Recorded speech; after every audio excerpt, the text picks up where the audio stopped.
It was a conflict that literally engulfed the entire globe, took tens of millions of lives, and completely reshaped the world we live in today.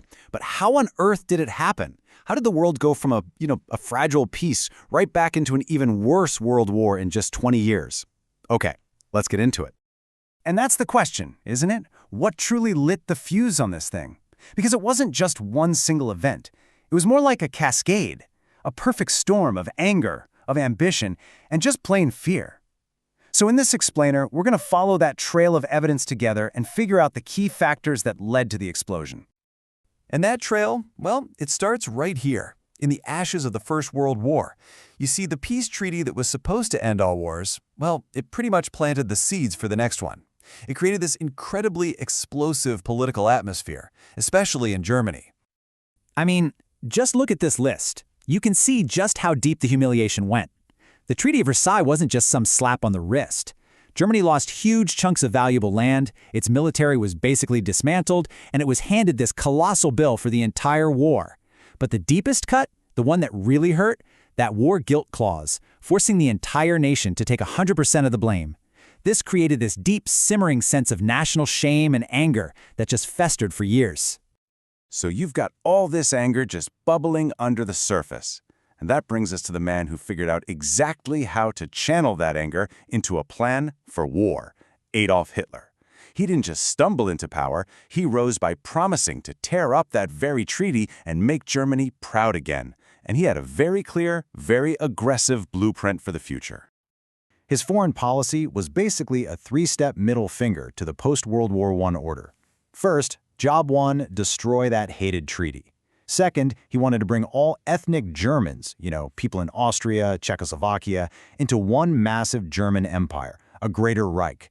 And third, and this is the most terrifying step, he planned to expand eastward to grab what he called Lebensraum. Now, we've really got to talk about this concept of Lebensraum, because it is so crucial. This wasn't just about grabbing more land. No, this was a core piece of the whole Nazi racial ideology. The belief was that the German people were basically entitled to expand, and that the Slavic peoples of Eastern Europe were racially inferior and could just be, moved or even eliminated to make way. This wasn't just foreign policy anymore. It was a blueprint for racial conquest. Okay, so Hitler has his plan. But a plan is just a piece of paper, right? Now we get to the action. Let's look at the rapid-fire escalation, the step-by-step countdown that pushed Europe right to the edge. And it happened way faster than anybody thought was possible. Just look at this timeline. It is such a clear, escalating pattern of aggression. It's like watching a train wreck in slow motion. He starts by openly rearming. Nobody stops him. So he takes an even bigger risk, marching his troops into the Rhineland. And again, no real response. So he gets bolder. He annexes Austria. That's the Anschluss. Then he threatens Czechoslovakia. And finally, after making this shocking deal with his archenemy, Stalin, he goes for Poland. You see? Every success just fueled the next, even crazier move. And this quote, wow, this tells you everything you need to know. When Hitler marched his troops into the Rhineland, a direct violation of the treaty, the world mostly just shrugged. The attitude in Britain was, well, Germany is just walking into her own backyard. And that reaction taught Hitler a priceless lesson.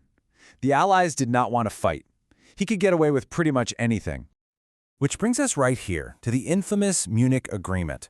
This is the absolute peak of this policy they called appeasement. To stop a war from breaking out, Britain and France literally handed over a massive piece of Czechoslovakia, the Sudetenland, to Hitler. And the Czechs? They weren't even invited to the meeting. The British Prime Minister, Neville Chamberlain, flew home waving a piece of paper declaring, "Peace for our time." But it was a peace bought by sacrificing another country, based on a promise from a dictator who had zero intention of keeping it. In all of this, it just raises this huge, obvious question. Why? Why did the world let him get away with it for so long? Why didn't Britain and France just draw a line in the sand and say, that's it, no more? It's easy for us to look back now and judge, but the reasons they had were, well, they were complicated. You see, appeasement wasn't just simple cowardice. You have to remember the memory of World War I was still so raw. The trauma of that slaughter haunted an entire generation of leaders. Nobody wanted a repeat. Plus, a lot of Allied leaders privately agreed that the Versailles Treaty had been too harsh. Their own countries were still broke from the Great Depression and were just not ready, militarily or economically, for another big war. And, for some, a strong Germany seemed like a pretty good wall to have against Stalin's Soviet Union.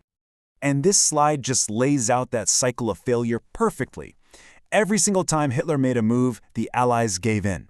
He remilitarizes the Rhineland, they just issue a protest. He demands the Sudetenland, they literally give it to him. It was only after he broke his promise from Munich and just swallowed the rest of Czechoslovakia that they finally woke up and realized, oh, this policy has totally failed. But by then, it was too late. Germany was much, much stronger, and Hitler was convinced the Allies would always, always back down. So, after all that, we come back to the big question. Who was ultimately responsible for this war? We've seen the actions, we've seen the motives, and we've seen the reactions. It's time to weigh the evidence and come to a verdict. If we break it down like this, it's pretty clear there's no single easy answer. Hitler's insane ambition is obviously the #1 cause. He absolutely wanted this war. But he didn't act in a vacuum, right? The policy of appeasement totally enabled him. The bitter legacy of the Versailles Treaty gave him the political fuel he needed to get power in the first place. And the fact that the League of Nations was so useless showed every dictator that international rules could be broken with no consequences. And really, this is the key takeaway. This is the best way to think about it. Hitler's aggressive policy was the spark. He lit the match. There's no question about that. But the fuel, all the dry timber that had been piling up for 20 years, that was the combination of a harsh treaty, a weak international community, and that desperate, desperate desire to avoid another war at any cost. Without all that fuel, that spark might have just fizzled out. Instead, it became a global inferno. Which leaves us with one final, kind of haunting question to think about. Looking back at that timeline of aggression and appeasement, at what point was the war unavoidable? When was the point of no return? Was it when Hitler marched into the Rhineland? Was it at the Munich conference? Or was war already baked into the system the moment Hitler first laid out his plans in his book Mein Kampf? It's a question historians still argue about today, and it's a chilling reminder of just how fragile peace can be.